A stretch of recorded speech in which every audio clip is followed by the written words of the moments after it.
mchango wako. Nilimuita Mheshimiwa Eric James Shigongo, atafuatiwa na Mheshimiwa Bahati Ngingo.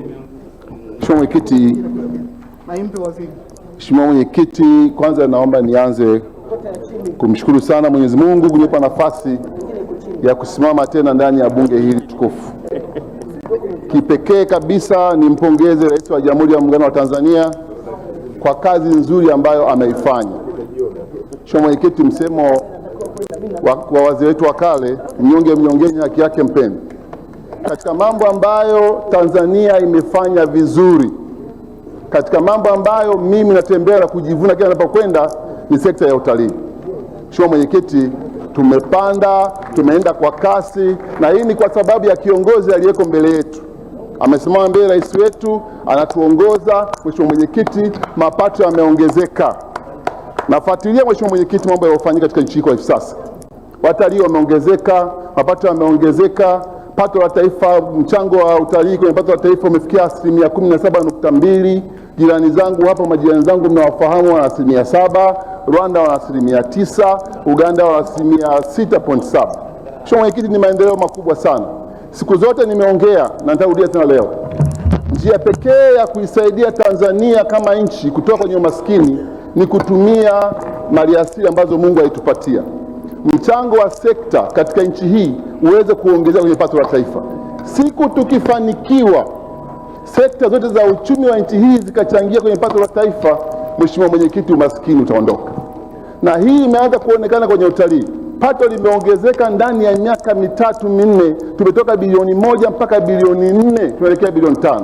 Sasa hii ikifanyika kwenye madini, ikafanyika kwenye kilimo, ikafanyika kwenye uvuvi, umaskini wa nchi yetu utaondoka. Mheshimiwa Mwenyekiti, kabla sijaenda mbele, kuna mambo matatu muhimu sana sasa kuyasahau. La kwanza, kama alivyozungumza Mheshimiwa Nassari, kule kwangu Buchosa iko shida ya tozo ya kuingia kwenye hifadhi. Nimeshazungumza sana na mkurugenzi wa TFS, rafiki yangu sana, mtu mzuri, mtu mwema, mkarimu, Dos Santos. Akaniambia ni kwa mujibu wa sheria. Sisi wabunge tunatunga sheria, basi hiyo sheria iletwe bungeni tuirekebishe. Nikamfuata waziri, nimeongea naye sana Mheshimiwa Waziri, dada shemeji yangu, mtu mkarimu, mtu rahimu, lakini majibu tukupata majibu ya kuridhisha. Inakuwaje pale Buchosa, Mheshimiwa Mwenyekiti? Buchosa kuna hifadhi kule Kome, inaitwa hifadhi ya Kome. Upande wa pili wa hifadhi wananchi wamepewa eneo, wanafanya shughuli za uvuvi, ni ziwani. Lakini wananchi wanaishi eneo kabla hujafika kwenye hifadhi. Kwa hiyo inawalazimu kila siku kulipa 3,000 kwenda kufanya shughuli za uvuvi kule upande wa pili. Ili uende kuvua lazima upite kwenye msitu, kwenye hifadhi, unalipa 3,000. Wananchi wanalalamika. Jana nimepigiwa simu kutoka kisiwa cha Maisome, wananchi wanapigwa. Nimeshamweleza rafiki yangu Dos Santos. Anasema kwamba mbona kule chini hamna matatizo? Namwambia watu wako wanakudanganya. Nenda mwenyewe ukashuhudie, kuna mateso, na wananchi wanavyonisikia hivi sasa wanalalamika. Tukamwambia basi itozo muipunguze, 3,000 kila siku hawawezi kumudu watu wangu. Sijapata majibu. Mheshimiwa Mwenyekiti, naomba swala hilo lizingatiwe. Jambo la pili kwa Buchosa ni mamba. Mheshimiwa Mwenyekiti, watu wangu bado wanaliwa na mamba. Nishazungumza hapa ndani, nishasema sana, nimepoteza watu 32 ndani ya miaka 5. Wameliwa na mamba. Mheshimiwa Mwenyekiti, siwezi kukubali watu wangu waendelee kuliwa na mamba nikiwa hapa bungeni. Naishukuru sana wizara imetujengea vizimba, lakini vizimba utajenga kila mahali. Ndio fedha ya kujenga kizimba Kanyara, kizimba Ruhama, kizimba Kaunda haitawezekana. Mimi nimewaeleza kitu pekee cha kufanya hapa sio vizimba peke yake. Mamba wamezidi, idadi ya mamba imekuwa kubwa.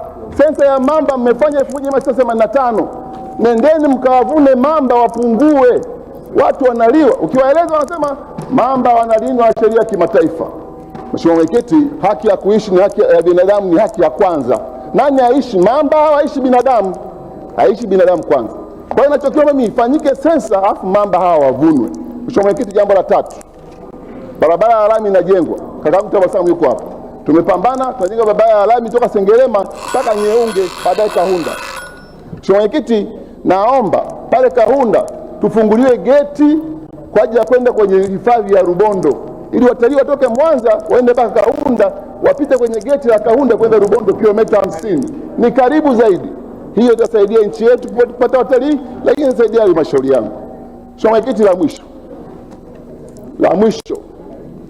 Mheshimiwa Mwenyekiti, biashara ya utalii ni kama biashara nyingine yoyote, ni mapambano. Tunapambana na Kenya, tunapambana na South Africa, tunapambana na nchi nyingine nyingi sana.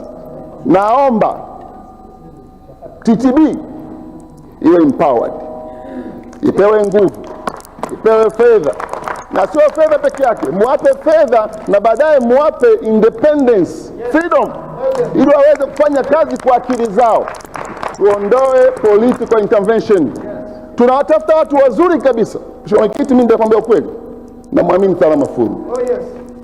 Namwamini Mafuru tangu akiwa TBL, ameenda sukari, amechukulia kwenda South Africa mambo ya marketing, amefanya kazi nzuri mno, lakini kafika TTB pale namuona amezubaa tu.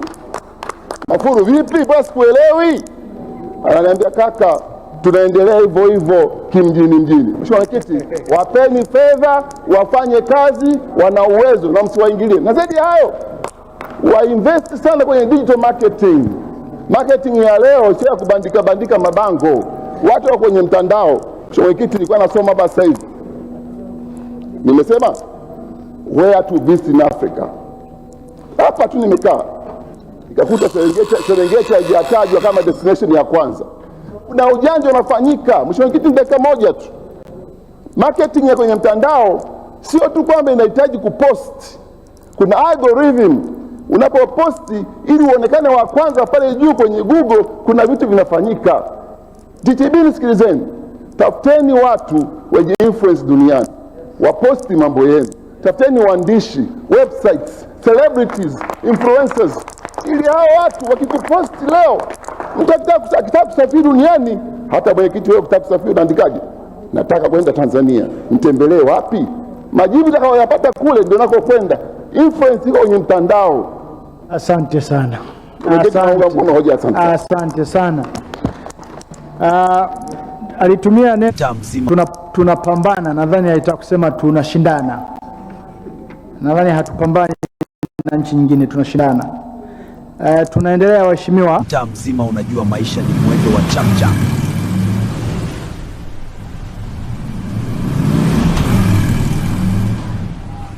Mtaa mzima unajua maisha ni mwendo wa chapchap.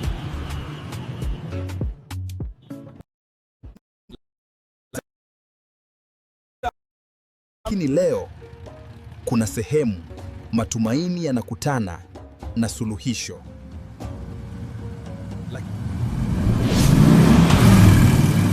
Kwa nini unahangaika? Njoo wezesha Mzawa Microfinance. Punguza stress, ongeza maendeleo.